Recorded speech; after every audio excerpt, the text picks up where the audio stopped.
sore teman-teman di PDF Hostina kita jumpa lagi nih. Ya, sore hari ini kita akan membahas mengenai hari penghakiman Allah makin dekat. Pas saya dikasih judul ini sama Bu Varia, saya juga kaget. Wah, hari penghakiman Allah makin dekat. Ya, sebagai manusia pasti orang akan merasa takut, tapi takut yang tidak beralasan. Ya. Nah, dalam hari penghakiman Allah yang semakin dekat ini, apa sih yang kita lakukan?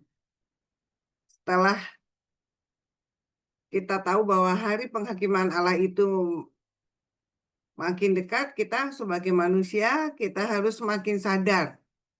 Waktu kita ini hanya terbatas. Jadi waktu yang tersisa bagi kita tinggal sedikit. Maka kita harus mempersiapkan diri kita untuk masuk ke dalam hari penghakiman oleh Allah. Ya, apa sih yang harus kita lakukan kalau hari penghakiman Allah tuh makin dekat? Yaitu kita bertobat. Ya, kalau dengan bertobat maka kita bisa bertemu dengan Allah. Kalau kita tidak bertobat, mungkin kita nggak bisa bertemu dengan Allah.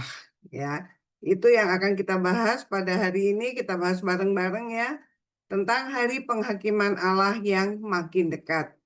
Ini kita ambil dari bacaan hari ini, yaitu dari Matius 13 ayat 47 sampai 53. Boleh Bu Sri dibacakan? Oke. Matius 13 ayat 47 sampai 53. Demikian pula hal kerajaan surga itu seumpama pukat yang dilabuhkan di laut, lalu mengumpulkan berbagai-bagai jenis ikan. Setelah penuh, pukat itu pun diseret orang ke pantai, lalu duduklah mereka dan mengumpulkan ikan yang baik ke dalam pasu dan ikan yang tidak baik mereka buang. Demikianlah juga pada akhir zaman. Malaikat-malaikat akan datang memisahkan orang jahat dari orang benar, lalu mencampakkan orang jahat ke dalam dapur api. Di sanalah akan terdapat ratapan dan kertakan gigi. Mengertikah kamu semua itu? Mereka menjawab, ya, kami mengerti. Maka berkatalah Yesus kepada mereka, karena itu setiap ahli Taurat yang menerima pelajaran dari hal kerajaan surga itu seumpama tuan rumah yang mengeluarkan harta yang baru dan yang lama dari perbendaharaannya. Setelah Yesus selesai menceritakan perumpamaan itu, ia pun pergi dari situ. Demikianlah sabda Tuhan. Terpujilah Kristus. Ya, Matius 13 ayat 47-53 ini. Demikian hal kerajaan surga seumpamanya pukat. Pukat tahu ya, jaring, jala.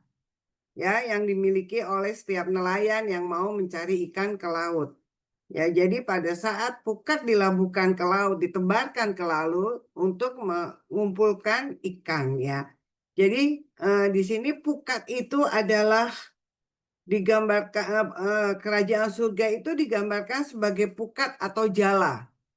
Ya, jala yang ditebarkan ke laut. Nah, itu kita kerajaan surga itu kita sudah tahu ya sebagai pengikut Kristus kita tahu bahwa kerajaan surga itu sudah diberikan Allah kepada kita semua. Ya. Nah, pukat dilabuhkan di laut lalu mengumpulkan berbagai-bagai jenis ikan. Nah, berbagai-bagai jenis ikan ya karena jala itu mengumpulkan berbagai jenis-jenis ikan. Begitu pula dalam kerajaan surga yang tadi diumpamakan sebagai pukat berlaku bagi semua orang. Tadi kan berbagai-bagai ikan, begitu pula kerajaan surga itu terbuka bagi semua orang. Tidak hanya untuk orang-orang tertentu atau suku tertentu, tapi hal itu terbuka bagi semua orang. Ya, tadi mengambil ikan, jadi ini juga terbuka bagi semua orang. Ya, Nah, setelah penuh, pukat itu diangkat ke atas dan dipisahkan antara ikan yang baik dimasukkan ke dalam pasu dan ikan yang tidak baik mereka buang. Nah, ikan yang baik itu seperti kita, ya mungkin kita ini kita manusia kan selalu diberi kehendak bebas sama Tuhan. Hanya kita mau mencari yang mana, mau yang menjadi orang baik atau menjadi orang yang tidak baik. Ya, kalau kita baik, kita harus berani melakukan firman Tuhan dan melakukan kehendak Allah yang Tuhan inginkan di dalam diri kita. Sedangkan kalau kita sebagai manusia yang sudah mengenal Allah harusnya seperti itu, yaitu melakukan kehendak Allah. Tetapi sebagai manusia yang mempunyai kehendak bebas dan selalu lemah karena masih punya daging, kita kadang-kadang jatuh ke dalam dosa.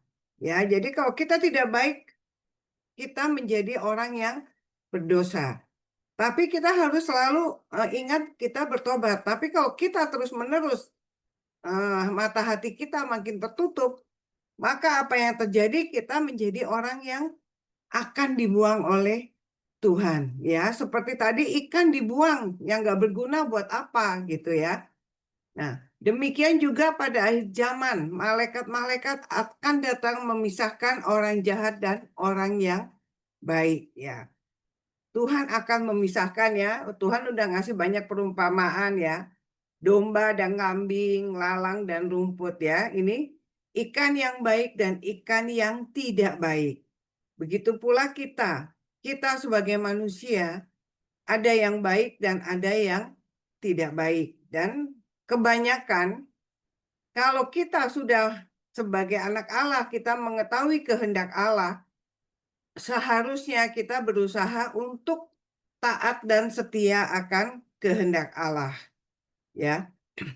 Nah, setelah penuh itu ya di sini melambangkan bahwa akhir zaman. Ya, ketika kita semua dipanggil ke dalam kerajaan Allah. Ya, tadi saya lupa bahwa setelah penuh itu kan pukat itu diseret ke pantai. Nah, setelah akhir zaman kita semua akan dipanggil oleh Allah untuk mengalami penghakiman oleh Allah, ya. Kita semua dipanggil ke dalam kerajaan Allah. Nah, dalam penghakiman terakhir ini di mana orang baik dipisahkan dari orang yang jahat, ya. Jadi kalau kita sebagai orang Katolik kita masih bersyukur ya pada saat kita pengadilan kita masih diberi kesempatan yaitu pada purgatorium yaitu kita masuk ke dalam api pencucian ya sebagai manusia kita harus selalu berusaha untuk hidup taat dan setia akan kehendak Allah ya. Nah, orang benar lalu mencampakkan orang jahat ke dalam dapur api, yaitu merupakan hukuman yang kekal. Di sanalah akan terdapat ratapan dan gertakan gigi. Ya, jadi kalau kita nanti dipisahkan dari orang jahat dan orang baik, dan orang jahat akan masuk ke dapur api melambangkan suatu hukuman yang kekal, ya. Bukan api, tapi kita hidup dalam kegelapan. Kita tidak dapat menjangkau Allah kembali. Karena kita sudah dibuang dari kerajaan Allah. Makanya tadi dalam judulnya tadi, hari penghakiman Allah makin dekat. Sebenarnya sebagai manusia kita takut. Ya, makanya supaya kita menghindari takut ini kita harus berjalan sesuai dengan kehendak Allah, ya. Nah, kerajaan surga itu sifatnya yaitu universal ya. Kerajaan surga ini sifatnya tadi universal yaitu berlaku untuk semua orang. Bukan cuma orang Katolik aja, bukan cuma orang agama lain atau suku-suku tertentu, tidak. Sifatnya adalah universal bagi semua orang yang telah mengenal Yesus. Ya, sifatnya universal, tapi bagi semua orang yang percaya dan mengenal Yesus. Nah, di situ nanti Tuhan akan memisahkan antara yang baik dan tidak baik pada saat penghakiman terakhir.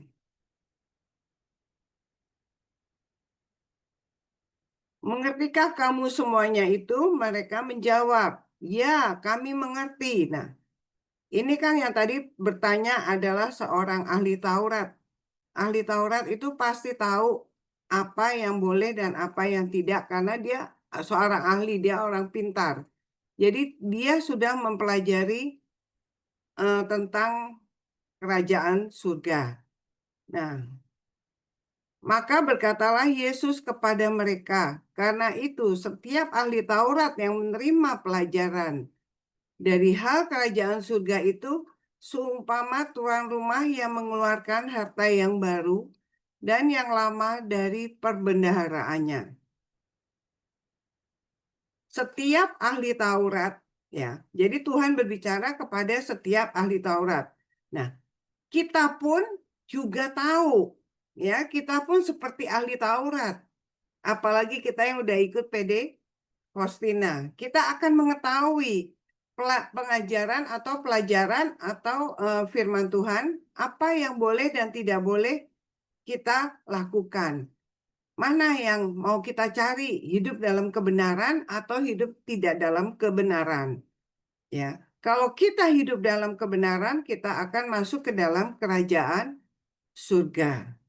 Ya, jadi seumpamanya tuan rumah yang mengeluarkan harta yang baru dan yang lama dari perbendaharaannya, ya. Jadi harta yang baru dan harta yang lama ini umpamanya itu perjanjian lama dan perjanjian baru. Jadi ahli Taurat itu sudah tahu tentang perjanjian lama, pelajaran tentang adanya Tuhan, tentang ajaran Tuhan. Ya, jadi kita yang sudah tahu ini, kita harus tahu, kita harus mau dan harus berjuang untuk selalu hidup sesuai dengan ajaran Tuhan. Ya, seperti ajaran yang harta yang baru, yaitu di mana Yesus lahir kan, perjanjian baru. Di situ diajarkan mengenai kasih, ya, nggak ada yang boleh membalas gitu ya, kasih. Jadi kalau kita tidak boleh menghakimi orang lain, tidak boleh kita berpikiran negatif, itu karena kita mempunyai kasih. Tidak boleh ada dendam, mengampuni yang bersalah. Sedangkan kalau perjanjian lama yang berhubungan dengan kerajaan Allah juga ada yang perjanjian lama ya. Seperti kisah Adam dan Hawa. Kan dia sudah tahu tuh nggak boleh, tapi dia tetap melakukan apa yang tidak boleh. Nah, kita nih, kita juga seperti ahli Taurat, kita yang sudah tahu, kadang-kadang kita mengesampingkan apa yang kita sudah tahu, ya, dan pura-pura tidak tahu. Ya, Tuhan tidak berkehendak seperti itu. Karena kalau kita seperti itu, maka kita tidak akan masuk kerajaan Allah. Nah, makanya kita sebagai tuan rumah, ya, tadi kan tuan rumah yang mengeluarkan harta yang baru. Tuan rumah itu harus selalu bijaksana dalam melakukan apa yang diperintahkan oleh Tuhan kepada kita. Ya, jadi kita harus tetap mengikuti apa yang Tuhan inginkan dalam kehidupan kita sehari-hari. Ya, dalam hidup kita ini apa sih yang kita cari? Mengejar apa? Setiap manusia pasti ingin mengejar kekudusan. Ya, untuk mengejar kekudusan itu kita harus selalu taat kepada Tuhan, setia, ya. Walaupun berbagai masalah boleh kita hadapi, kita juga harus setia. Ya, jadi mungkin ya ini bacaan yang kemarin ya. Pada saat Musa melihat Allah, apa yang terjadi yaitu mukanya bercahaya. Ya, kemarin saya dapat dari Romo pas misa, dia bilang Musa aja yang baru melihat Allah aja mukanya bercahaya. Apalagi kita yang menyambut tubuh Kristus, tubuh itu ada di dalam diri kita. Maka kita juga harus bercahaya seperti Musa, seperti bahwa kita ini anak Allah loh. Kita harus memancarkan kemuliaan Allah di dalam diri kita gitu. Jadi Aku udah di dalam kamu nih, kata Yesus. Tapi kamu tidak memancarkan apa yang baik, apa yang setia, apa yang harus kita lakukan untuk mencapai kekudusan itu. Ya, tadi juga Romo juga diulang lagi tuh khotbahnya yang semalam, dia bilang kita harus selalu ingat bahwa Allah itu selalu ada di dalam diri kita. Maka kita harus memancarkan cahaya itu. Nah, untuk ini kita harus selalu berjuang, ya. Dalam hidup kita ini kita harus selalu memahami, sangat penting memahami tentang kerajaan surga dan memahami akan kerajaan surga, yaitu mengenai ajaran yang telah Tuhan Yesus berikan kepada kita. Ya, kita harus berusaha, kita harus selalu taat dan setia. Ya, memang kadang-kadang kita lemah dan jatuh ke dalam dosa. Kita harus selalu langsung bertobat. Ya, karena penghakiman ini nggak lama ya. Tuh, penghakiman Allah makin dekat. Kita kan nggak tahu kapan kita akan dipanggil Allah. Ya, makanya kita harus senantiasa sadar kalau pada saat kita berbuat dosa, kita harus langsung berbalik untuk bertobat dan mengakui segala dosa kita. Ya, nah saya sedikit ngasih tambahan, yaitu mungkin penghakiman akhir ini ada dua, ya, penghakiman individu dan penghakiman umum. Ya, penghakiman akhir itu saat Allah menghakimi semua orang. Ya, penghakiman individu itu dilakukan Allah pada saat kita meninggal. Ya, individu masing-masing orang akan dihakimi sesuai dengan perbuatan yang kita lakukan. Sedangkan penghakiman umum yaitu pada saat akhir zaman. Pada saat akhir zaman akan dipisahkan antara yang baik dan yang jahat, mendapat hukuman atau selamat. Nah, dalam penghakiman individu ini mungkin ada ada tiga, surga, purgatorium sama neraka. Setelah penghakiman umum hanya ada dua, yaitu surga dan neraka, ya. Jadi makanya kita setiap hari kita harus selalu berusaha berbuat baik. Hari ini saya salah, mungkin besok saya akan memperbaiki. Ya, pemeriksaan batin kita lakukan pada saat kita mau tidur. Apa sih yang sudah saya lakukan hari ini? Apakah saya menyenangkan hati Allah atau saya tidak menyenangkan hati Allah? Ya, gimana cara kita menyenangkan hati Allah? Yaitu menuruti kehendak Allah. Menuruti kehendak Allah yaitu kita selalu mendengarkan firman Allah. Biarlah firman itu menjadi rema dalam kehidupan kita, sehingga kita bisa berbuat sesuai dengan apa yang Tuhan inginkan. Ya, tetapi ya saya bilang setiap manusia mempunyai kehendak bebas. Ya, Tuhan nggak akan memaksa, Erni kamu harus begini. Ya, tapi Tuhan membebaskan kita mau berbuat apa aja. Gitu. Jadi itulah yang diinginkan Allah, bahwa kita ini sebenarnya sudah tahu apa yang harus kita lakukan. Nah, dalam penghakiman itu kita harus semakin mengerti akan kerajaan surga, bahwa kerajaan surga itu sangat kita inginkan, bahwa kita selalu ingin masuk ke dalam kerajaan surga supaya kita selamat dan hidup bersama dengan Allah. Ya, itu yang saya berikan mengenai renungan dari Matius 13:47 sampai 53, yaitu tentang kerajaan surga. Jadi nanti kita semua akan tiba saatnya untuk dihakimi oleh Tuhan. Terima kasih, Tuhan memberkati. Ya, terima kasih Bu Erni. Kita lanjutkan langsung ke Ibu Varia, Santa Faustina ya, tentang BHSF-nya. Silakan Ibu Varia. Ya, oke. 965, silahkan. Saya ya, Ci. Yuk, BHSF Mel. 965. Yesus memandang aku dan berkata, jiwa-jiwa pada binasa meskipun sengsaraku amat pahit. Maka kepada mereka aku memberikan harapan terakhir untuk selamat, yakni pesta kerahimanku. Kalau mereka tidak mau memuliakan di kerahimanku, mereka akan binasa untuk selama-lamanya. Wahai juru tulis kerahimanku, tulislah, katakanlah kepada jiwa-jiwa tentang kerahimanku yang besar ini. Sebab hari yang mengerikan, yakni hari penghakimanku, sudah dekat. Iya, baik, Feli. Terima kasih, Sis Feli. Aduh, teman-teman perhatikan ya. Saya membaca dari belakang, dari yang paling ujung. Wahai juru tulis kerahimanku, kata Yesus,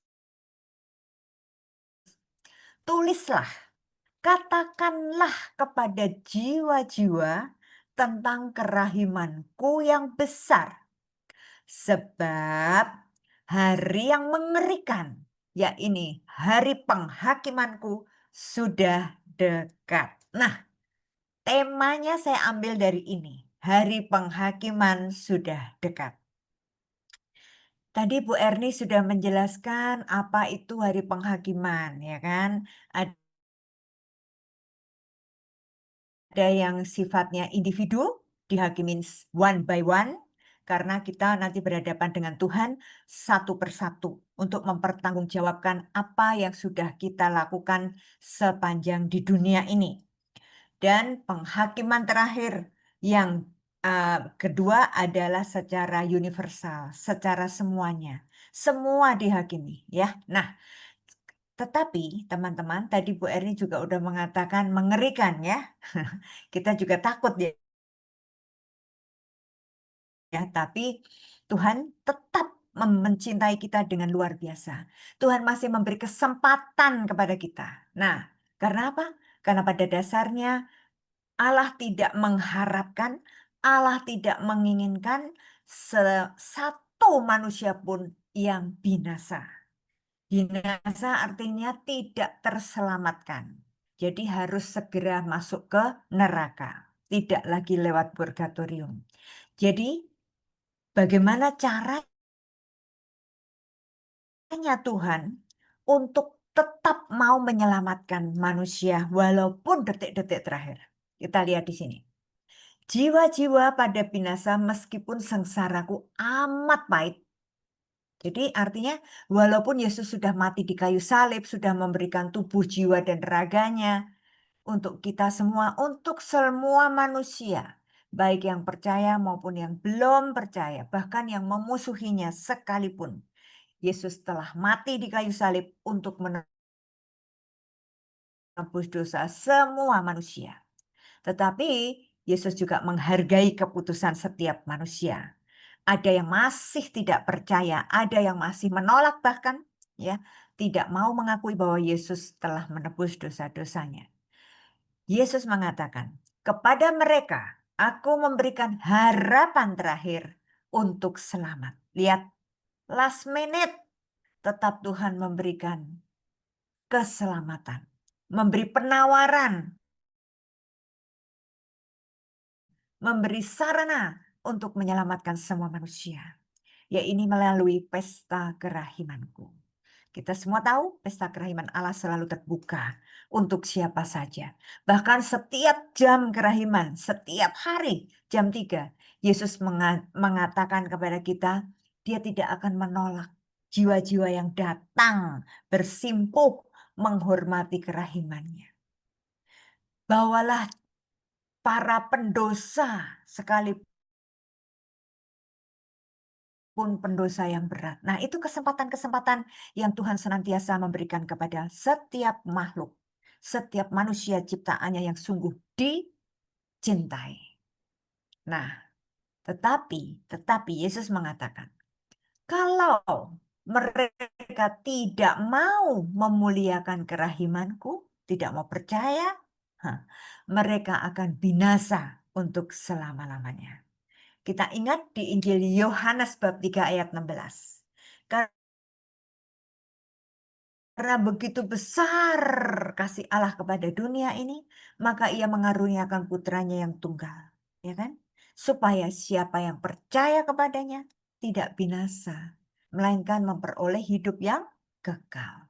Maka teman-teman, mari kita yang sudah percaya ini, kita terus-menerus harus semakin menghormati, memuliakan kerahiman Allah. Supaya kita tidak binasa. Dan mari kita mempersiapkan diri kita terus-menerus setiap hari minta ampun kepada Tuhan. Setiap hari di jam kerahiman kita mau menyerahkan seluruh keberadaan kita. Supaya pada saatnya nanti tiba hari penghakiman kita tidak dimasukkan ke dalam neraka. Karena kita sudah terus-menerus memuliakan kerahiman Tuhan. Itu. Oke, 426.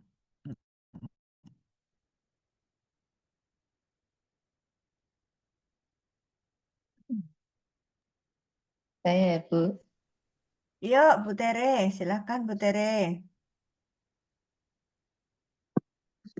Sungguh saat yang mengerikan ketika orang wajib menyaksikan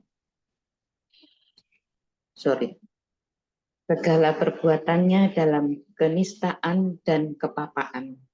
Tidak satu pun dari perbuatan-perbuatan itu akan tersembunyi. Semuanya akan menyertai kita menghadap penghakiman Allah. Aku tidak dapat menemukan kata-kata dan perbandingan untuk mengungkapkan hal-hal yang mengerikan seperti itu. Memang aku mendapat kesan bahwa jiwa itu tidak dikutuk, tetapi jenis siksaan yang ditimpakan kepadanya sama sekali tidak berbeda dari siksaan siksaan neraka. Perbedaannya hanyalah suatu hari siksaan ini akan berakhir. Ya, terima kasih Bu Tere. Teman-teman,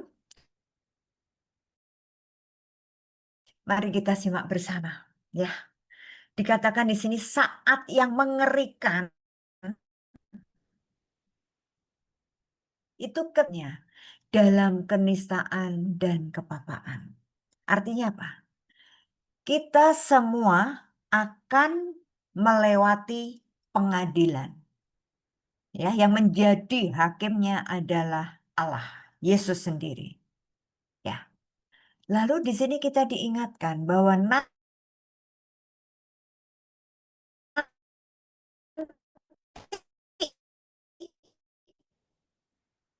sang hakim itu atau bioskop ya, di mana semua perbuatan sini ditulis tidak satu pun dari perbuatan itu akan tersembunyi. Jadi teman-teman, mari kita sadari apapun yang kita lakukan, perbuatan yang sudah kita sembunyikan pun di hadapan Tuhan tetap terlihat. Tidak akan ada yang tersembunyi.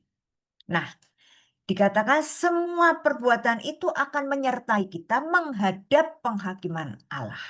Nah, jadi bayangkan apa yang sudah kita lakukan, perbuatan apapun ya yang pernah kita lakukan itu tidak bisa ditip X, tidak bisa dihapus, tidak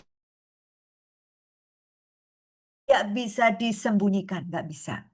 Karena Tuhan Yesus senantiasa melihat, menyaksikan perbuatan yang kita lakukan sepanjang hidup kita.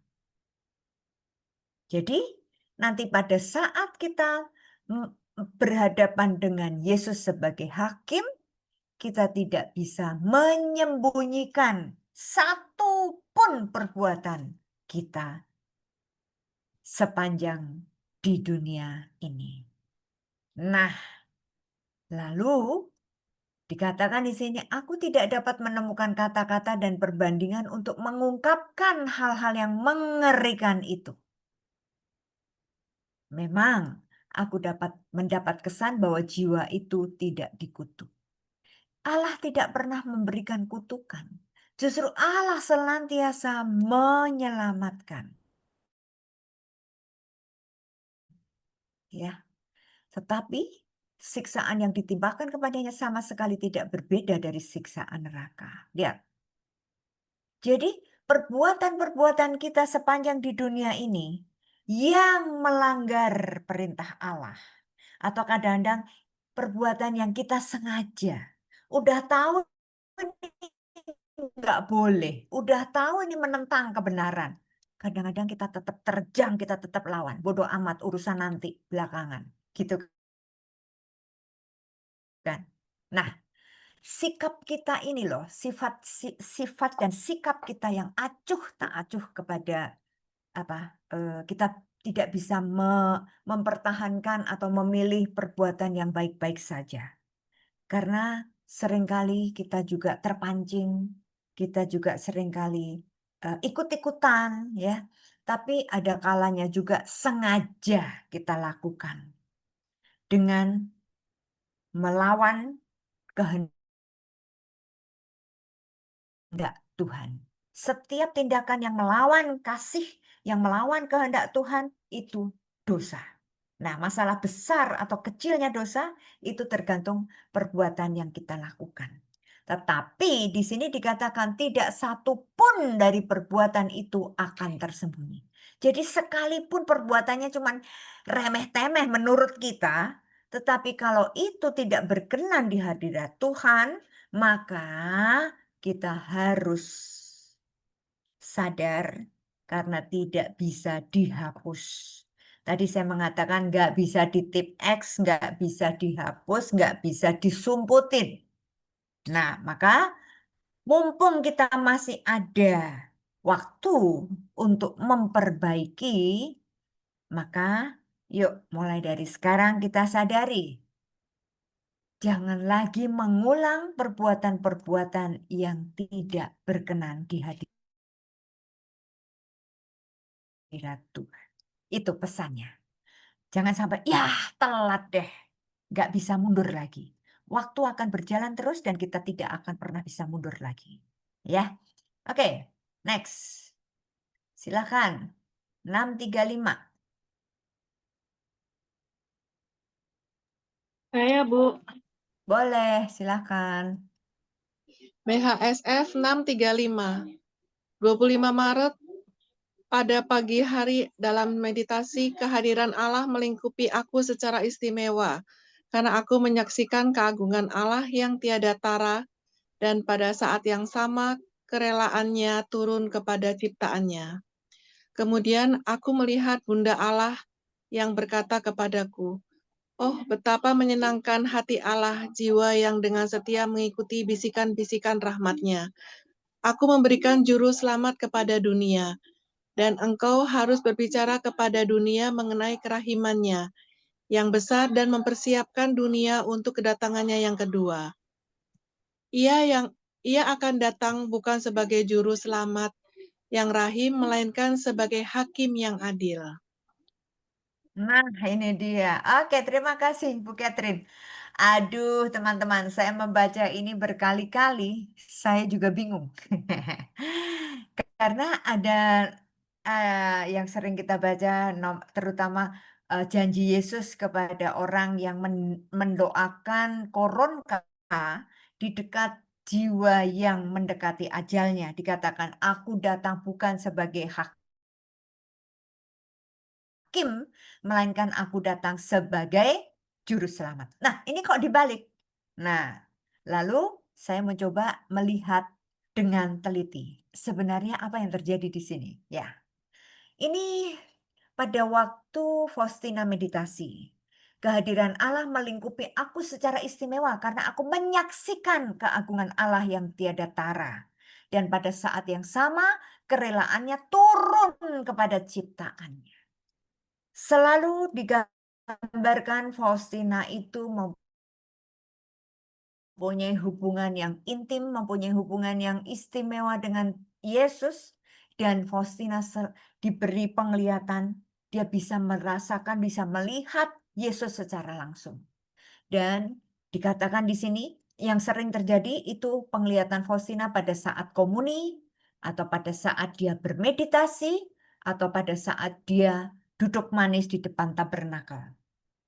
Nah, lalu Faustina sesudah melihat Yesus, dia juga melihat Bunda Allah. Lalu Bunda Allah yang berkata, betapa menyenangkan hati Allah, jiwa yang setia mengikuti bisikan rahmat-Nya. Teman-teman, kita diberi 2 telinga, ya kan, untuk mendengarkan sabda Tuhan. Ya kan? Kita setiap kali di gereja, lektor membaca atau pastor membacakan Injil, saya selalu senang dengan anamnesa yang dulu ya. Demikianlah sabda Tuhan, gitu kan? Terpujilah Kristus, yang sekarang begitu. Kalau yang dulu, tanamkanlah sabdamu ya Tuhan dalam hati kami. Kita minta supaya Allah menanamkan firman-Nya di dalam hati kita. Lalu supaya apa? Supaya kita selalu ingat firman Tuhan terus. Kalau kita ingat firman Tuhan terus, setiap saat, kita tidak akan terjerumus atau salah jalan. Karena kita selalu mengikuti bisikannya. Nah, lalu Faustina mengatakan, aku melihat juru selamat kepada dunia. Aku memberikan juru selamat kepada dunia, kata Bunda Maria. Ya jelas, karena Bunda Maria kan yang melahirkan Yesus dan Bunda Maria menyerahkan Yesus kepada dunia ini sebagai juru selamat. Dan kata Bunda Maria pada Faustina, engkau harus berbicara kepada dunia mengenai kerahimannya yang besar dan mempersiapkan dunia untuk kedatangannya yang kedua. Bunda Maria juga memberikan perintah kepada Faustina dan juga kepada kita semua. Untuk apa? Untuk mewartakan kerahiman Allah kepada dunia dan untuk mempersiapkan dunia menyambut kedatangan yang kedua. Kedatangannya kita rindukan, ya kan? Kita saat ini sedang masa penantian, menantikan kedatangan Yesus yang kedua kalinya. Karena Yesus datang yang pertama, kita belum lahir. Kita tidak bisa bersama-sama dengan Yesus seperti para rasul. Mereka bisa menyaksikan secara fisik. Mereka juga bersama-sama merasakan kehangatan kehadiran Yesus. Mereka mendengarkan nasihat-nasihat dan pengajaran Yesus. Kalau kita mendengarkan Yesus dari mana? Dari membaca kitab suci, dari berdoa, dari kita bermeditasi. Nah, lalu penting ini Bunda Maria mengatakan apa? Tugas kita untuk mewartakan kerahiman Allah kepada dunia dan juga untuk mempersiapkan kedatangan Yesus yang kedua. Lalu Bunda Maria mengatakan, ia akan datang bukan sebagai juru selamat yang rahim, melainkan sebagai hakim yang adil. Kalau ini berlaku untuk jiwa-jiwa yang tidak mau bertobat. Udah tahu berdosa tapi tidak mau bertobat, tidak mau mengubah sikap perilaku. Nah, orang yang sengaja mencintai dosanya, udah tahu itu berdosa, tapi diulang lagi, bahkan mencintai dosanya, itu yang kita sebut dengan pendosa yang malang. Kenapa malang? Karena tidak mau menikmati kerahiman Allah atau menolak menolak kerahiman Allah. Maka orang-orang yang seperti itu harus berhadapan dengan Yesus sebagai hakim yang adil. Gitu. Nah, sekarang ini masih lanjutannya ini. Bu Catherine? Ya, Bu Catherine ini masih lanjutannya, Bu. Ya, Bu. Oh, Yes. betapa mengerikan hari itu. Sudah ditentukan hari penghakiman, hari kemurkaan ilahi.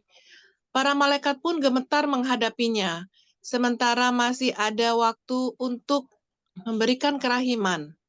Berbicaralah kepada jiwa-jiwa tentang kerahiman yang besar ini. Kalau sekarang engkau tinggal diam, pada hari yang mengerikan itu engkau harus mempertanggungjawabkan keselamatan sejumlah besar jiwa. Jangan takut, setialah sampai akhir. Aku simpati denganmu. Oke, terima kasih Bu Catherine. Jadi ini masih lanjutannya Bunda Maria yang berbicara kepada Faustina. Ya. Nah, ini. Tadi kan kemudian aku melihat Bunda Allah yang berkata kepadaku, ya kan? Nah, ini masih lanjutannya. Oh, betapa mengerikan hari itu. Sudah ditentukan hari penghakiman, hari kemurkaan ilahi. Artinya Allah marah. Kenapa marah? Kenapa murka? Karena sudah ditunggu sekian ribu tahun, manusia tetap bebal. Manusia tidak mau bertobat. Nah, ini berlaku untuk orang-orang jiwa-jiwa yang tetap mencintai dosanya. Digambarkan hari penghakiman nanti itu mengerikan sampai malaikat pun gemetar menghadapinya. Nah, lalu nasihatnya untuk kita. Sementara kita masih diberi waktu untuk mewartakan, untuk memberikan, membagikan kerahiman Allah, dikatakan di sini, berbicaralah kepada jiwa-jiwa tentang kerahiman yang besar ini. Ini tugas kita semua, teman-teman. Kita diberi tugas, kita diberi kepercayaan untuk apa? Untuk mari kita berbicara kepada jiwa-jiwa, kepada dunia tentang kerahiman Allah. Begitu besar kasih Allah kepada kita semua. Maka jangan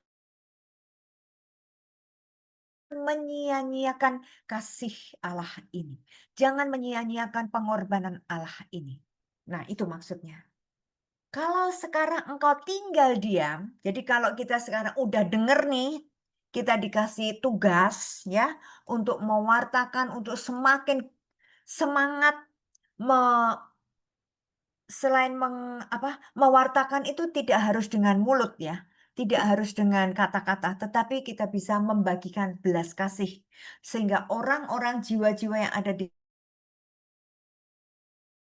sekeliling kita merasakan cinta kasih. Nah, melalui perbuatan kita ya.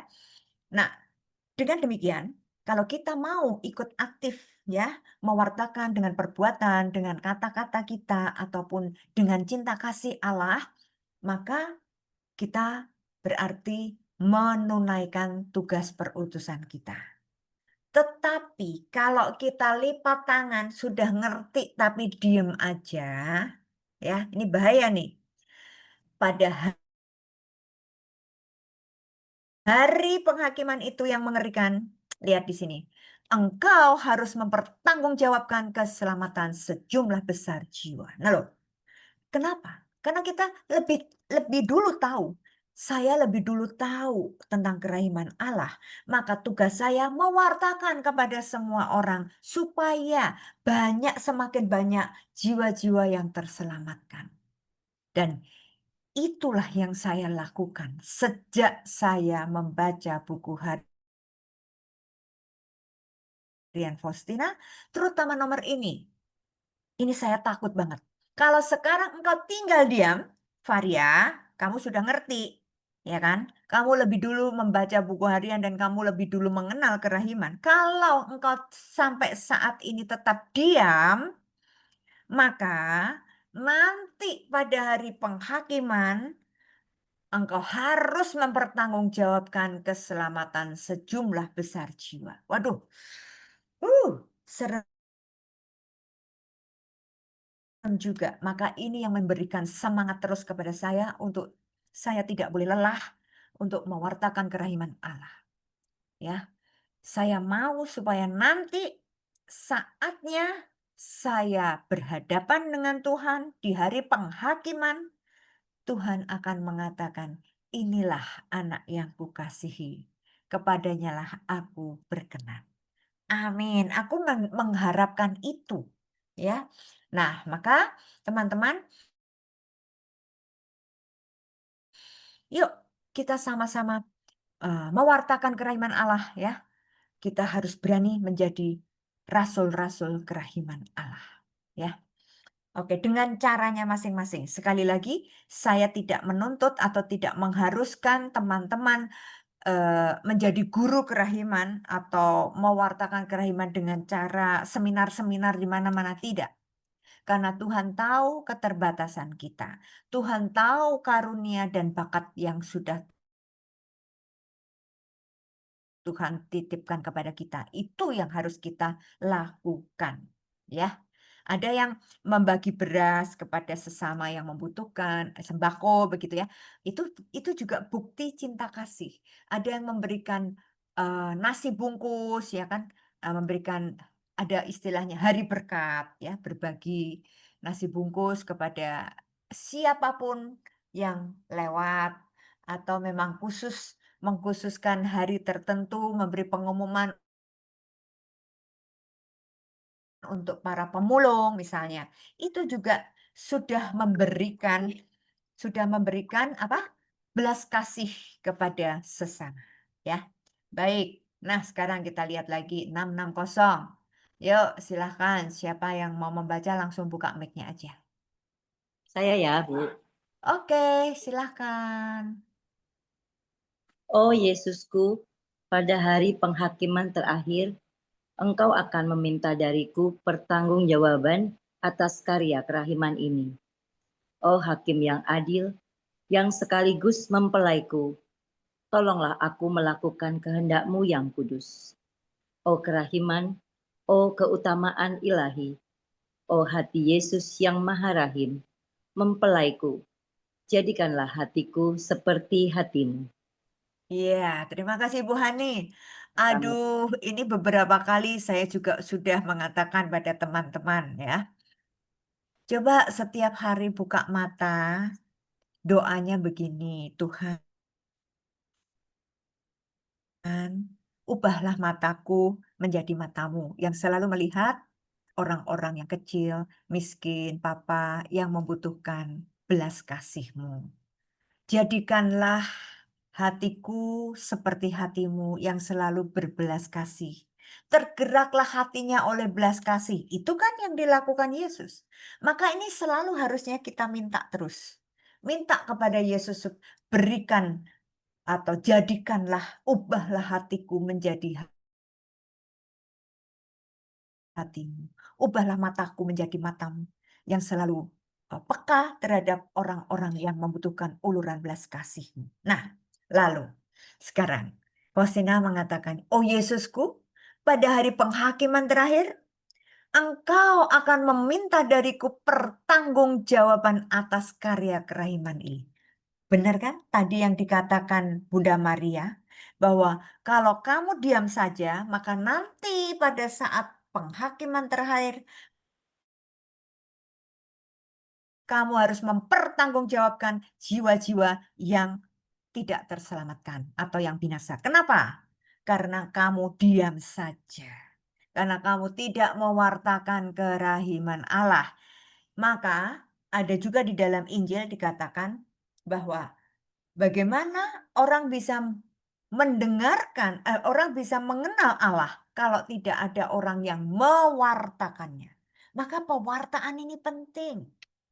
Dan teman-teman, kalau kita simak, setiap kali kita selesai Ekaristi, selesai misa syukur, pastor menutup dengan apa? Sesudah berkat, ya, pastor akan mengatakan, pergilah, kamu diutus. Dan kita semua mengatakan, yes, iya Tuhan.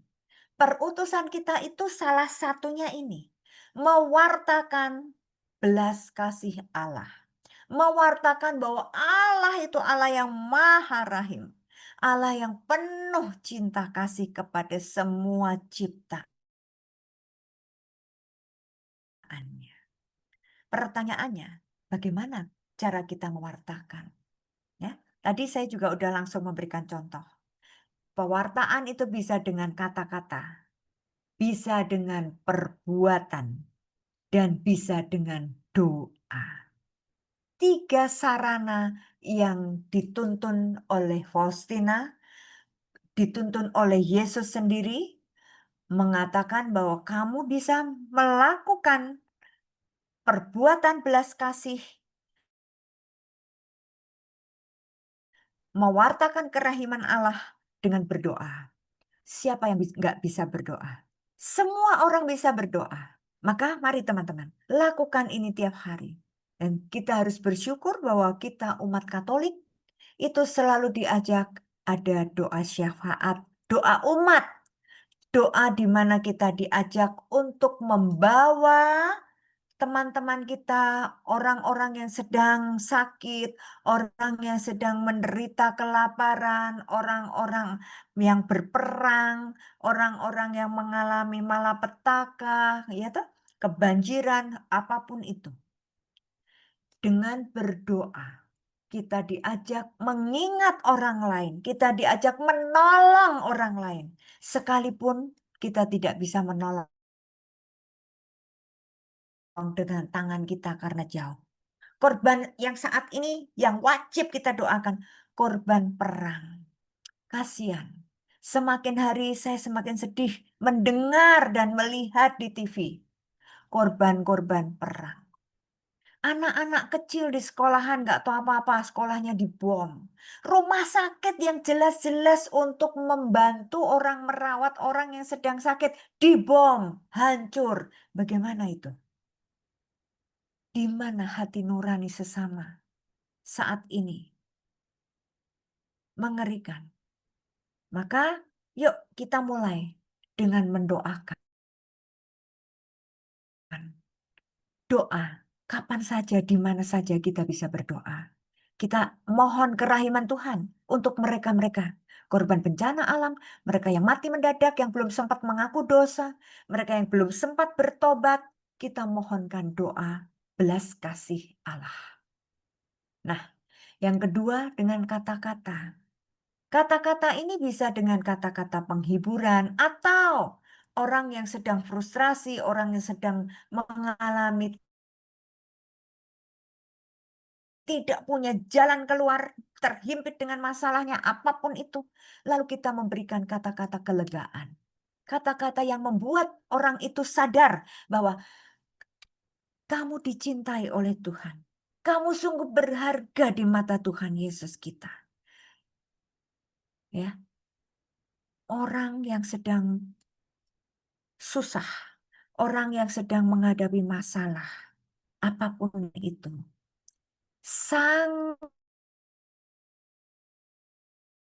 sangat membutuhkan orang yang mau merangkul, orang yang mau mengayomi, orang yang ada di pihaknya. Maka sederhana sekali, membawa mereka ke dalam dekapan belas kasih Allah. Katakan kepada orang itu, kamu tidak sendirian. Kamu tidak pernah sendirian. Sekalipun kamu merasa ditinggalkan. Bahkan keluarganya mungkin meninggalkannya. Sahabat-sahabatnya mungkin lari meninggalkannya. Tapi ingat, ada satu sahabatmu yang tidak terlihat oleh matamu. Tetapi dia selalu ada di dalam hatimu. Dia selalu ada bersamamu, yaitu Yesus Kristus yang selalu mencintai engkau apa adanya, tidak pernah menuntut. Bahkan sudah disakiti hatinya pun Yesus tidak pernah memperhitungkannya. Yesus tidak pernah punya dendam, tidak pernah punya niat sedikit pun untuk membalas dendam. Walaupun dia disakiti oleh perbuatan-perbuatan kita, perbuatan dosa-dosa yang sudah kita lakukan.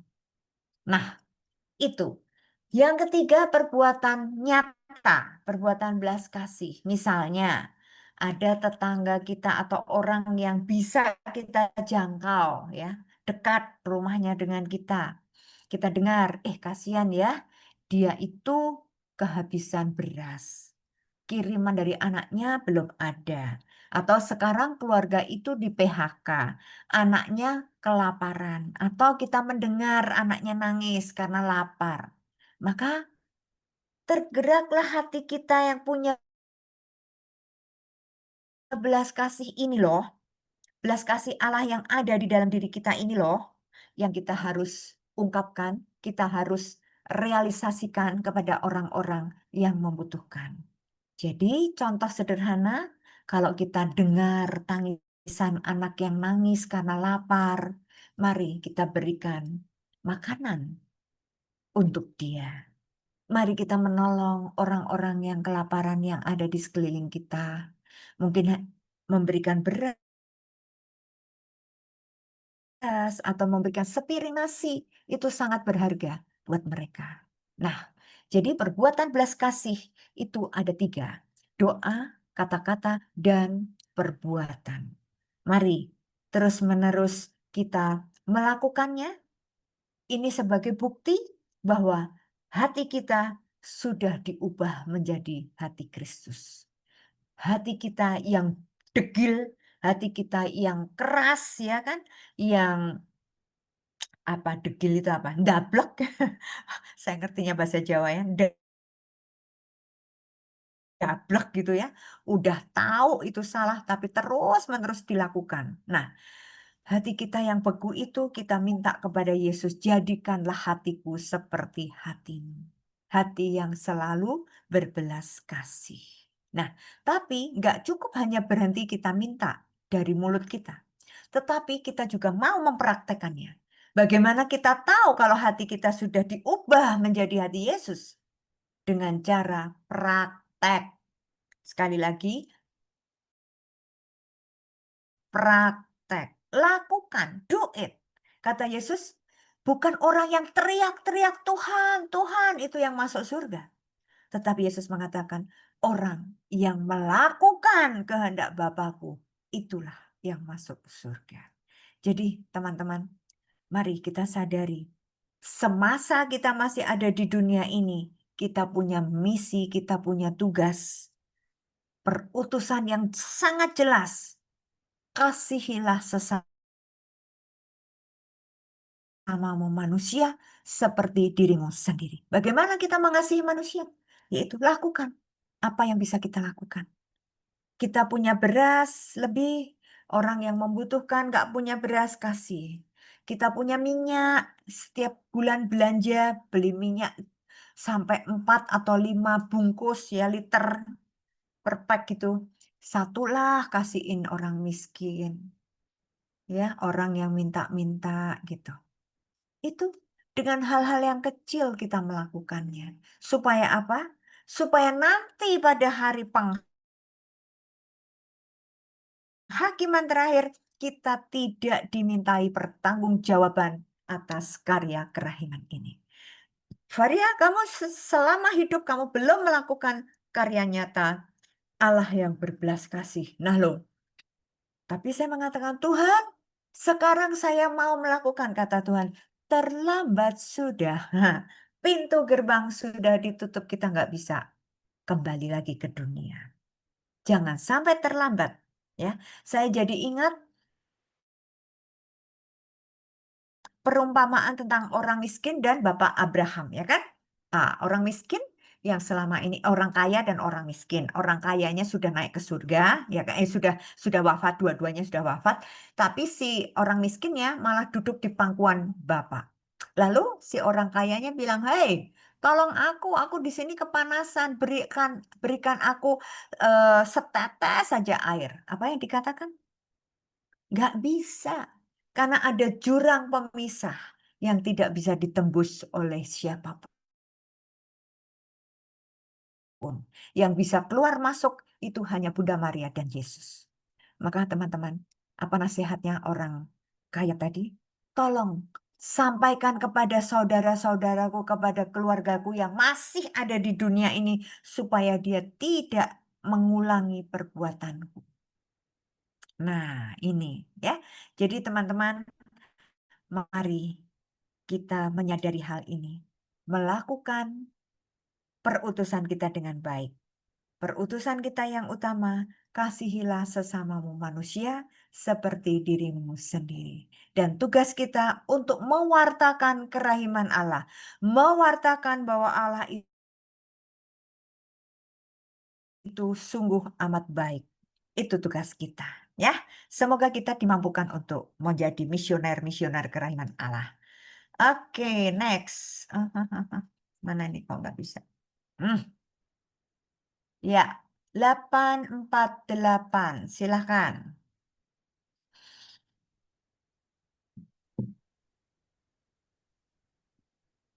Ayo. Saya Bu Faria. Oh, Pak Hendarto ada Ya, di sini. BHSF Hai. Selamat sore Pak, 848. silahkan Pak. Sorry. Sebagai penitensi, Pastor Andras menyuruh aku mendaraskan koronka yang telah diajarkan Yesus kepadaku. Sementara aku mendaras koronka, aku mendengar suara yang berkata, "Oh, betapa banyaknya rahmat yang akan aku berikan kepada jiwa-jiwa yang mendaraskan koronka ini.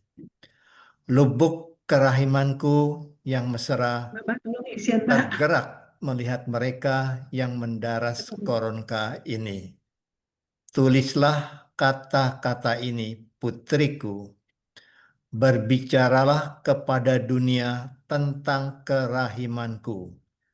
Biarlah seluruh umat manusia mengenal kerahimanku yang tiada tara." Baik, terima kasih Pak Hen.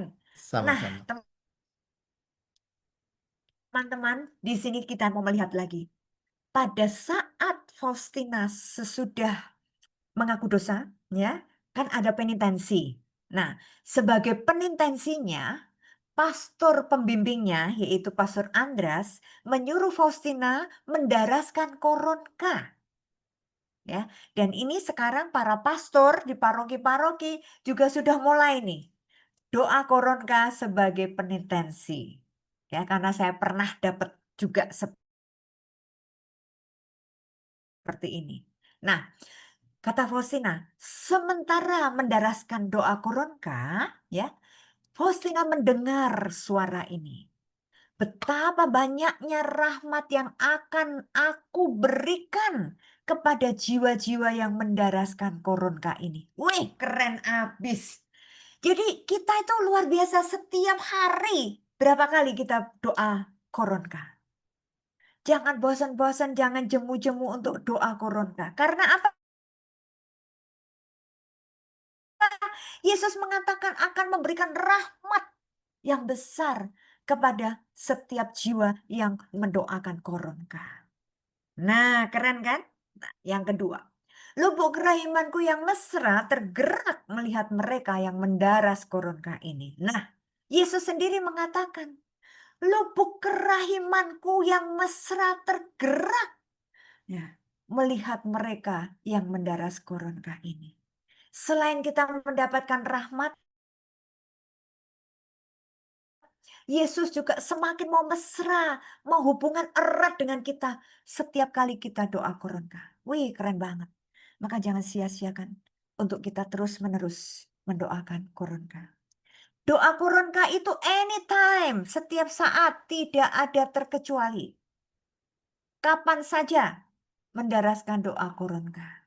Dan sekarang saya kalau tengah malam udah kebangun nggak bisa tidur, saya langsung koronka. Ya. Teman-teman ingat ini. Yesus akan terus-menerus mengalirkan rahmat-Nya.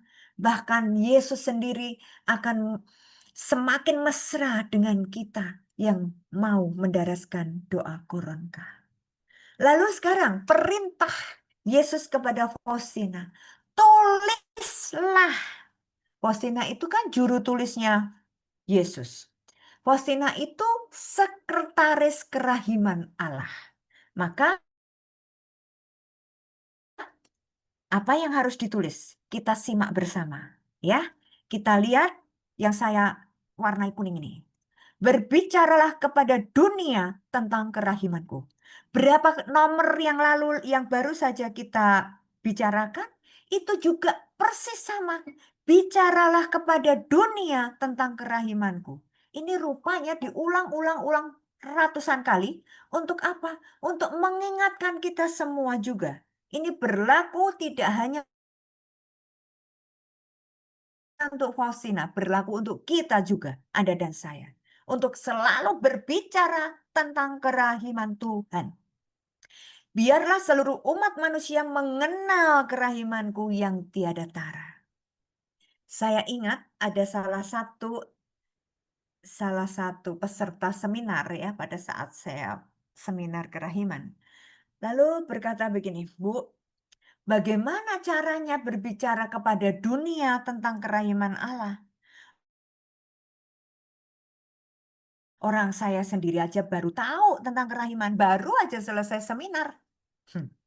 Saya bilang, Bu, kita tidak diwajibkan untuk menjadi pembicara seminar. Tetapi Yesus mengatakan, bicaralah sesuai dengan apa yang kita bisa. Paling sederhana aja. Aku baru aja loh mengikuti seminar kerahiman ilahi. Ternyata di dalam seminar itu, dalam buku harian Santa Faustina, salah satunya, atau nomor 848 dikatakan bahwa siapa yang mendaraskan doa koronka akan mendapatkan rahmat dari Allah. Cuman ngomong gitu aja. Atau sederhana lagi, ngomong sama temennya, Bu atau Pak gitu ya, sudah pernah tahu nggak tentang doa koronka? Yang kayak apa sih doa koronka itu? Yuk, saya ajarin. Nah, yuk kita doa sama-sama. Yuk. Nah, itu juga sudah mewartakan. Atau sekali nggak bisa ngajarin, nggak bisa sama-sama doa, nggak apa-apa. Bagi aja flyer, pamflet tentang doa koronka. Bagi. Nih, ini saya bagi, kamu baca aja nanti doa sendiri. Dibaca sesuai dengan ini, urut-urutannya sesuai dengan ini. Gampang sekali kok. Ya kan? Sekarang kalau misalnya nggak usah bagi-bagi karena paperless ya kan? Ada sekarang di HP. Buka aja tuh di HP. Doa koronka. Keluar kok. Bahkan ada yang bersuara. Doa koronka dengan suara. Ada kok. Tinggal di forward ke semua orang relasi kita. Dan kita hanya mengingatkan. Udah belum? Kamu doa koronka yang kemarin aku kirim. Hanya begitu. Gampang, simple. Dan semua orang bisa. Tidak ada alasan mengatakan, itu kan urusan Bu Faria, saya kan nggak bisa. Loh, kalau cuma bagi-bagi flyer tentang doa koronka, semua orang bisa.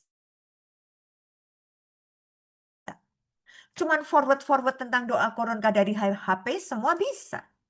Ya kan? Nah, maka teman-teman tugas kita adalah berbicara kepada seluruh dunia tentang kerahiman Allah. Biarlah semua umat manusia mengenal kerahiman Allah yang tiada taranya. Itu saja. Simple.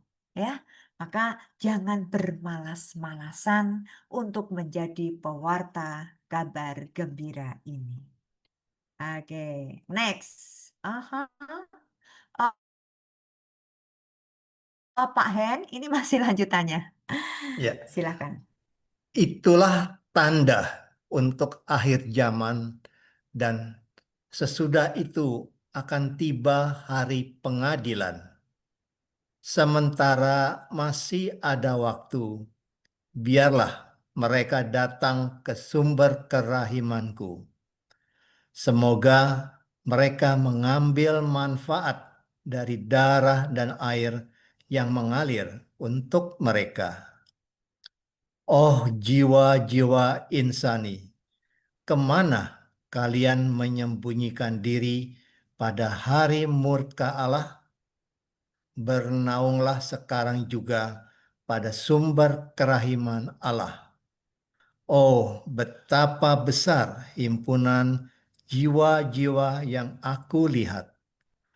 Mereka menyembah kerahiman ilahi dan akan melambungkan madah pujian sampai selama-lamanya. Ya, baik. Terima kasih Pak Hen. Nah, teman-teman, ini lanjutannya. Itulah tanda untuk akhir zaman. Kita lihat lagi, apa tandanya? Bicaralah kepada dunia tentang kerahimanku, biarlah seluruh umat manusia mengenal kerahimanku yang tiada tara. Semakin banyak jiwa-jiwa mengenal kerahiman Allah, inilah tanda untuk akhir zaman. Nah, ini pernah saya renungkan secara serius. Saya pernah juga diskusi dengan Pak Stefan, guru saya. Wow, untuk tanda akhir zaman, kalau dikaitkan dengan perintah ini, apakah betul? Semakin kita menyebarkan kerahiman Allah di seluruh dunia, itu ternyata menjadi tanda akhir zaman. Dan sesudah itu akan tiba hari pengadilan. Yes, artinya apa? Kalau semakin banyak orang mengenal kerahiman Tuhan dan memuji kerahiman Tuhan, maka semakin banyak yang diselamatkan. Ya kan? Nah, maka Yesus juga mau menjala manusia sebanyak-banyaknya. Pada saat akhir zaman, saya membayangkan tadi kaitannya dengan Injil hari ini. Pada saat akhir zaman, itu Yesus akan menebarkan jalannya, pukat tadi ya, jalannya, ya, supaya mendapat banyak ikan, banyak jiwa-jiwa. Ya, ingat pada saat Petrus dipanggil sebagai pertama kali sebagai rasul, Petrus sebagai penjala ikan, Yesus mengatakan, mulai sekarang kamu bukan lagi menjala ikan, tetapi kamu akan menjala manusia. Nah, itu saya selalu ingat dengan Matius 13 hari ini. Ya, Injil hari ini. Diumpamakan sebagai penjala ikan yang menaburkan jalannya supaya mendapat ikan banyak. Dan sesudah dapat ikan, itu dipilah-pilah, dipilih mana ikan yang bagus dan mana ikan yang tidak baik. Yang bagus, nah itu saya ngebayangin langsung di sini. Pada hari penghakiman tiba, Yesus juga mengumpulkan semua jiwa-jiwa. Ya, lalu dipilih yang baik, jiwa-jiwa yang berkenan dengan hati Tuhan, jiwa-jiwa yang selama ini mendengarkan bisikan-bisikan Tuhan, jiwa-jiwa yang sungguh-sungguh menghormati dan menghargai kerahiman Allah, percaya penuh kepada Yesus, maka dia akan diselamatkan, masuk surga. Ya kan? Ada yang dipilah sebelah kanan dan sebelah kiri. Yang kanan itu jiwa-jiwa yang terselamatkan, yang bakal masuk surga. Lalu yang di sebelah kiri, ikan-ikan busuk tadi, ya, yang di sebelah kiri, ikan-ikan yang tidak baik tadi, jiwa-jiwa yang senantiasa berbuat dosa. Jiwa-jiwa yang tetap menolak rahmat kerahiman Allah. Itu di sebelah kiri langsung masuk ke neraka. Nah loh, maka teman-teman sekarang buka telinga kita dan buka mata kita menyimak ini.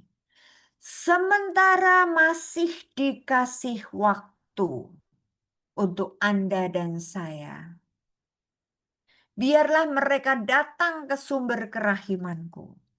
Kita yang masih ada waktu di dunia ini, kita wajib untuk setiap saat datang ke sumber kerahiman. Di mana sumber kerahiman Allah itu? Allah, Yesus sendiri mengatakan, akulah terang dunia. Akulah juru selamat yang adil. Akulah sumber kerahiman. Nah, jadi Yesus juga mengatakan, mengundang kita terus-menerus. Hai kamu yang letih, lesu, dan berbeban berat, datanglah kepadaku. Bahkan sekarang kita sudah tahu kapan kita tepat waktu datang kepada Tuhan. Setiap kali jam 3 sore, datanglah bersimpuh di hadapan lukisan Yesus, darah dan air yang tercurah dari hati Yesus itu. Karena Yesus mengatakan, semoga mereka mengambil mereka. Jam 3 petang, kita datang, bersimpuh, sujud, menyembah, menghormati, membenamkan diri kita dan membawa jiwa-jiwa para pendosa untuk menimba rahmat dari darah dan air yang tercurah dari lambung Yesus. Maka jangan sia-siakan jam kerahiman itu. Kita masih dikasih kesempatan. Jangan sampai pintu sudah ditutup dan Tuhan mengatakan sudah terlambat. Kita sudah nggak bisa lagi pulang ke dunia kalau waktunya sudah tiba. Maka teman-teman, tugas kita nggak pernah tahu waktunya kita tinggal berapa lama lagi kita ada di dunia ini. Urutannya siapa lebih dulu kita juga nggak tahu. Yang tahu hanya Tuhan. Karena ini tidak menurut absen, tidak berdasarkan abjad gitu ya. Waktu sekolah kita di absen berdasarkan abjad nama. Jadi yang namanya Z enak karena terakhir. Yang namanya A pasti yang pertama. Bukan itu. Urutannya pun Tuhan Yesus mengatakan tidak ada satupun manusia yang tahu. Hanya Bapakku yang tahu. Maka teman-teman, yuk kita sadari. Ya, ini peringatan keras. Yesus mengatakan, jiwa-jiwa insan, kemana kalian menyembunyikan diri pada hari murka Allah? Kan tadi udah dikatakan, tidak ada sedikit pun perbuatan kita yang tersembunyi saat kita menghadap Sang Hakim yang adil. Semua perbuatan kita harus kita pertanggungjawabkan. Ada perhitungannya dengan Tuhan. Maka selagi kita punya waktu bernaung Allah, bernaung dalam kerahiman Allah. Mereka yang menyembah kerahiman ilahi dan akan melambungkan nada pujian sampai selama-lamanya. Jadi teman-teman, ini buat saya benar-benar tema yang sangat-sangat bagus. Tidak lagi menakutkan, tetapi justru saya semakin mensyukuri bahwa ada peringatan yang jelas dari Tuhan. Jangan sampai kita semua terlambat. Mari kita datang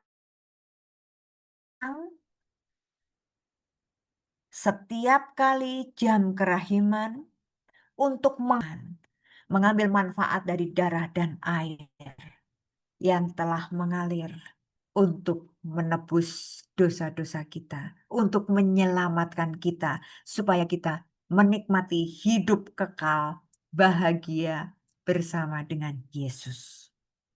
Ya kan? Nah, ya, oke. Yuk, masih ada nih 13-17.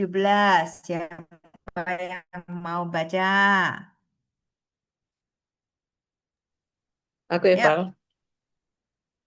BHSF. Langsung. Ya, Bu Vero. Iya, betul. Yang ini. Iya, 13-17. BASF 13-17. Mana nih? Terus bentar. Aku memahami kata-katamu, Tuhan, dan aku juga memahami besarnya kerahiman yang harus memancar dalam jiwaku. Yesus berkata, aku tahu putriku, bahwa Engkau memahaminya dan bahwa Engkau sudah melakukan segala sesuatu yang ada dalam batas kemampuanmu.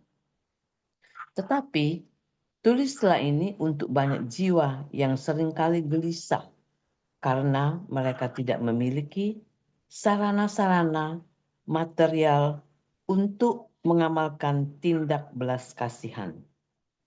Camkanlah kerahiman rohani baik yang tidak menuntut izin maupun rumah penampungan jauh lebih berpahala dan dapat dilakukan oleh setiap jiwa. Ya, baik. Makasih Bu Vero. Oke, Nah, sekarang lihat sama-sama. Yesus mengatakan apa pada Faustina. Yesus berkata, kata Faustina, "Aku tahu putriku bahwa engkau memahaminya dan bahwa engkau sudah melakukan segala sesuatu yang ada dalam batas kemampuanmu." Jadi ini sangat-sangat jelas.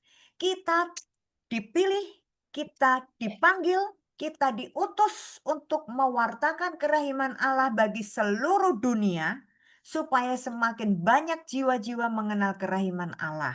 Tetapi dengan cara masing-masing. Ya, dari tadi saya udah memberi contoh real, ya. Dan Yesus mengatakan sesuai dengan batas kemampuan kita masing-masing. Jadi kalau memang tidak mampu untuk menjadi tidak mampu menjadi pewarta di seminar, ya nggak apa-apa, wong itu nggak harus kok. Tetapi Tuhan memberikan sesuai dengan talenta kita masing-masing. Semampu kita. Batas kemampuan kita. Tuhan tidak menuntut lebih dari kemampuan kita. Maka nggak usah ragu-ragu untuk selalu mewartakan kerahiman Allah sekuat atau semampu kita masing-masing. Tadi saya sudah memberi contoh yang jelas, ya kan? Dan menurut saya semua bisa kita lakukan. Nah, perintah berikutnya, tulislah ini. Nah, kan?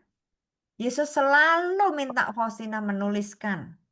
Tulislah ini untuk banyak jiwa yang seringkali gelisah karena mereka tidak memiliki sarana-sarana material untuk mengamalkan tindak belas kasihan. Saya juga tadi udah menjelaskan kan. Sarana nyata ini sarana material. Tapi kalau enggak punya, ya enggak usah ngotot. Kita bisa memilih yang lain. Enggak usah gelisah, enggak usah mengatakan, aduh aku enggak bisa berbagi karena aku memang kekurangan. Atau ada orang yang mengatakan, tunggu ya nanti kalau aku sudah kaya, nanti aku mau deh jadi donatur gereja. Lah kok nunggu kaya? Oh, Yesus aja memberi contoh di dalam perumpamaan itu si janda miskin. Janda miskin itu memberikan dari kekurangannya. Dan itu yang berkenan di hadirat Tuhan. Jadi Yesus mau mengatakan apa? Yesus tidak pernah melihat dari banyak atau besar atau kecilnya apa yang kita lakukan. Nominalnya seberapa besar? Enggak. Tetapi Yesus mau supaya kita sungguh-sungguh memberikan belas kasih itu dengan hati yang tulus. Lalu berikutnya, camkanlah kerahiman rohani baik yang tidak menuntut izin maupun rumah penampungan jauh lebih berharga dan dapat dilakukan oleh setiap jiwa. Nah, jadi ini di sini artinya apa? Tidak punya alasan untuk aku nggak punya apa-apa untuk mengunjungi orang-orang yang di rumah panti jompo, panti asuhan, rumah penampungan untuk berbuat membawa sesuatu secara materi. Yesus tidak menuntut itu. Tetapi Yesus mengatakan apa? Bahwa setiap manusia, setiap jiwa bisa melakukan perbuatan belas kasih. dengan doa, dengan kata-kata, dan dengan perbuatan sebatas kemampuan kita. Tuhan tidak pernah menuntut lebih dari apa yang kita mampu. Tuhan tahu keberadaan kita masing-masing. Yang penting lakukan dengan tulus dan jangan menyembunyikan. Jangan pura-pura nggak punya di hadapan Tuhan. Karena semua yang kita miliki itu miliknya Tuhan. Kita itu cuma dititipi aja. Maka saya tuh heran kalau ada orang kaya yang mengatakan, iya, aku belum punya banyak untuk menolong. Hah? Nunggu banyak? Nanti keburu Tuhan panggil gimana? Ya, jadi mari kita belajar seperti janda miskin itu, memberikan dari kekurangannya. Ya, dan Tuhan tidak pernah menuntut kita untuk melebihi kemampuan kita, tapi lakukanlah seturut kemampuan kita. Gitu. Oke, Bu Vero. Ya, ya. Ya, lanjutannya. Mana lanjutannya belum?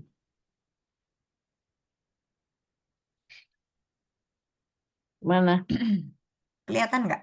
Nah, iya, Loh, oke, ini kelihatan sudah ya. ada tulisannya. Teman-teman bisa lihat. Nah. Sudah ada. Sudah ya. Sudah, Bu. Kalau dengan satu dan lain cara, suatu jiwa tidak mengamalkan belas kasihan pada hari penghakiman.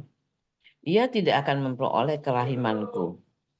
Oh, kalau saja semua jiwa mengetahui bagaimana mengumpulkan harta yang kekal bagi diri mereka sendiri, pastilah mereka tidak akan dihakimin, karena mereka akan mencegah penghakimanku dengan belas kasihan mereka.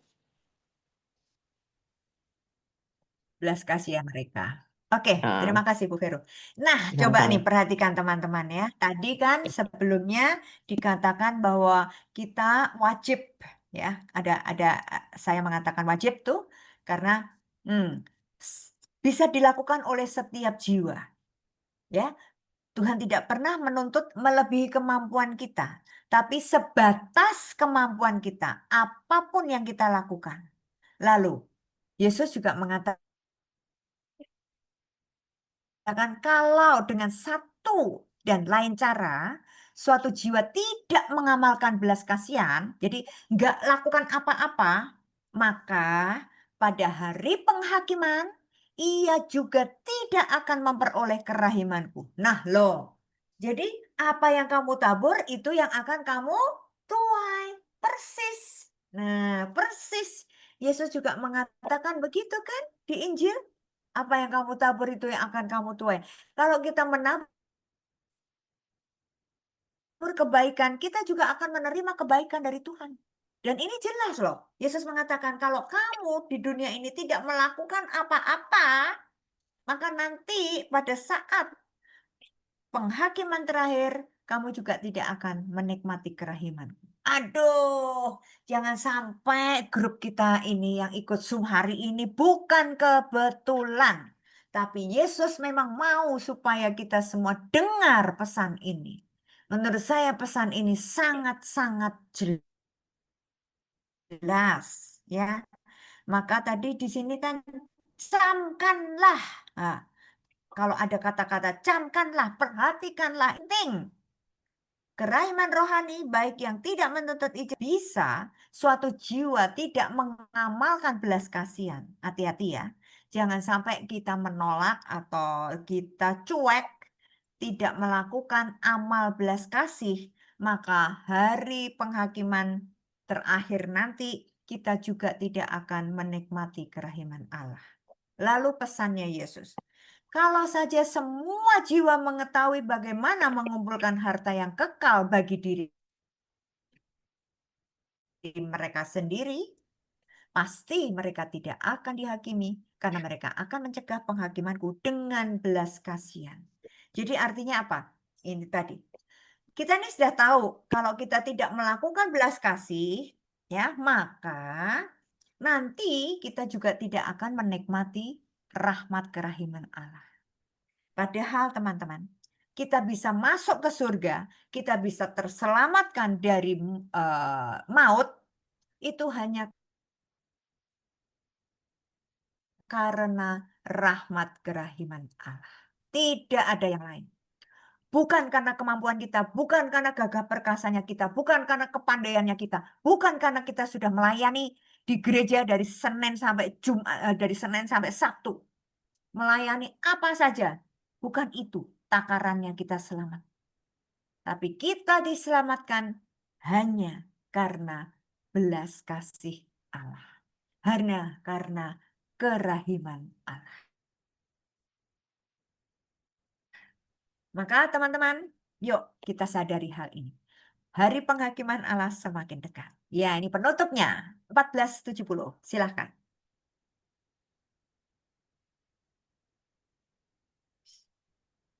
Sebagai penutup ini,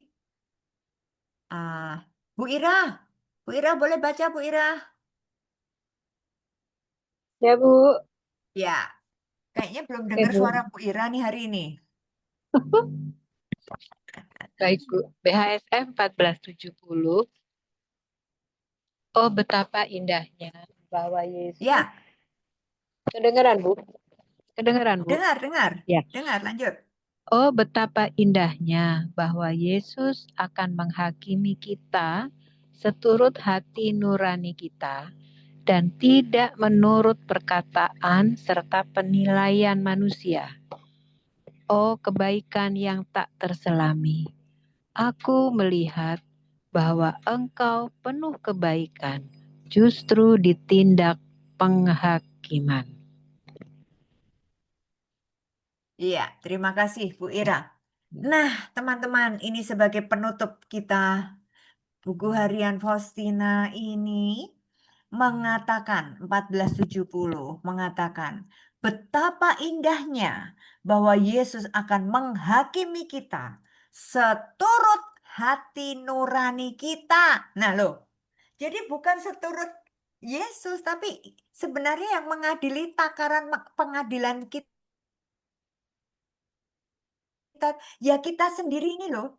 Kita sudah melakukan apa selama di dunia ini? Nanti dalam penghakiman terakhir itu Tuhan cuma tanya, Varia, apa yang sudah kamu lakukan sepanjang kamu hidup itu? Nah, tergantung dari saya. Kalau saya mengatakan, Tuhan juga melihat, ya kan, apa yang sudah saya lakukan sepanjang di dunia ini. Saya melakukan yang jahat atau saya melakukan yang baik. Saya sudah mewartakan kerahiman atau belum. Saya sudah mengajak orang untuk menyembah kerahiman Tuhan, mengenalkan Allah yang Maha Rahim atau belum, dan seterusnya. Apakah saya selama hidup saya berbelas kasih kepada sesama atau tidak? Maka di sini dikatakan bahwa Yesus akan menghakimi kita seturut hati nurani kita dan tidak menurut perkataan serta penilaian manusia. Artinya, walaupun di hadapan orang kita dianggap, oh, Bu Varia tuh baik banget loh, sepanjang hidupnya baik, itu kan perkataan dan penilaian manusia. Tapi ternyata Yesus menilai hati nurani saya. Oh, ternyata yang diomong baik, ternyata dia jahat. Hati nurani sayalah yang tahu. Karena sebenarnya teman-teman, coba camkan baik-baik ya, renungkan baik-baik. Di saat kita berbuat kejahatan, hati nurani kita itu berontak. Betul nggak? Di saat kita melakukan perbuatan dosa, hati nurani kita jerit. Karena apa? Karena kan sebenarnya kita udah tahu, udah paham bahwa itu nggak boleh dilakukan. Kenapa dilakukan? Nah, jadi seringkali bisikan-bisikan suara hati kita yang lembut, jangan lakukan itu dosa. Tapi kita ndablek, yaitu tadi. Degil hati kita. Nah, maka nanti kalau saatnya kita menghadap Tuhan dalam penghakiman terakhir, kita jangan membela diri. Tuhan, dulu kan saya lupa. Masa lupa nggak dimaafkan? Tapi lupanya tiap hari. Berapa tahun kita lupa terus, ya kan? Maka teman-teman, Mari belajar seperti Faustina. Bahwa Faustina sampai bisa menilai Yesus itu, oh kebaikan yang tak terselami. Aku melihat, kata Faustina, bahwa engkau penuh kebaikan justru di tindak penghakiman. Apa artinya? Saya berulang-ulang baca sampai saya mudeng. Oh iya, pada saat Yesus menghakimi kita, disitulah rahmat kerahiman Allah, belas kasih Allah. Allah tuh nggak tega lihat kita masuk neraka, teman-teman. Karena memang pada dasarnya kita dilahirkan itu, kita diciptakan itu berdasarkan cinta kasih Allah, berdasarkan belas kasih Allah. Mana mungkin dari awalnya cinta kasih Allah, kerahiman Allah, ya kan? Manusia diciptakan lahir dari lubuk kerahimanku sendiri. Ya pasti baik adanya. Maka waktu penciptaan manusia, manusia diciptakan sungguh amat baik. Tapi karena kita diberi kebebasan sebebas-bebasnya, maka kita ngelunjak. Kita sok-sokan mengatur diri kita sendiri, nggak mau ngikutin arahan Tuhan. Sehingga kita terjerumus ke hal-hal yang menyebabkan kita masuk neraka. Kan begitu. Nah, tapi di saat-saat terakhir, Faustina pun tetap melihat bahwa Yesus itu senantiasa berbelas kasih. Nah, bacaan hari Minggu kemarin toh, bacaan hari apa ya? Iya betul, hari Minggu. Bacaan pertama itu, di mana Abraham negosiasi sama Tuhan. Waktu Allah mau menghancurkan Sodom dan Gomora. Lihat di situ apa? Abraham mengatakan, Tuhan jangan dihancurkan, karena di situ ada 50 orang yang berbuat baik. 50 orang loh Tuhan, masa 50 orang ikut mati, padahal dia udah berbuat baik. Kata Tuhan, oke ya sudah, nggak jadi dimusnahkan. Lalu Abraham nawar lagi, Tuhan ada 30 orang Tuhan, jangan dimusnahkan Tuhan. 30 orang, tadi 50 sekarang 30. Ya sudah, kata Tuhan. Nawar lagi dia sampai dia mengatakan, tolong Tuhan jangan marah padaku ya Tuhan, walaupun cuma baru ada 10 yang berbuat baik, jangan dimusnahkan. Nah, inilah bukti bahwa Yesus itu sungguh penuh kebaikan. Kebaikan Yesus sungguh nyata pada saat penghakiman terakhir. Jadi teman-teman, kalau hari ini melalui bacaan-bacaan Faustina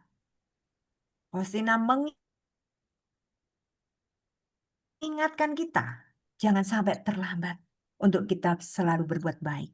Memberikan kasih kepada sesama. Menyalurkan belas kasih dan rahmat kerahiman kepada sesama. Baik melalui doa, melalui perkataan, dan melalui perbuatan nyata. Semampu kita. Tuhan tidak pernah memaksa kita di luar kemampuan kita. Maka betul sekali. Do the best. Lakukan yang terbaik, yang menurut kamu paling baik. Dan selanjutnya terserah Tuhan. Tuhan yang akan menilai. Tapi manusia berusaha. Do the best. Lakukan yang terbaik. Kita diberi anugerah rahmat dari kita masing-masing berbeda-beda. Kita dikasih karunia yang berbeda-beda. Tetapi tugas kita satu. Tugas kita sama. Menjadi pewarta kasih Kristus. Menjadi pewarta kerahiman Allah. Hanya itu tugas kita. Yuk teman-teman kita semangat. Mumpung masih dikasih waktu di dunia ini. Do the best. Lakukan yang terbaik. Amin. Terima kasih. Terima kasih Bu Varia.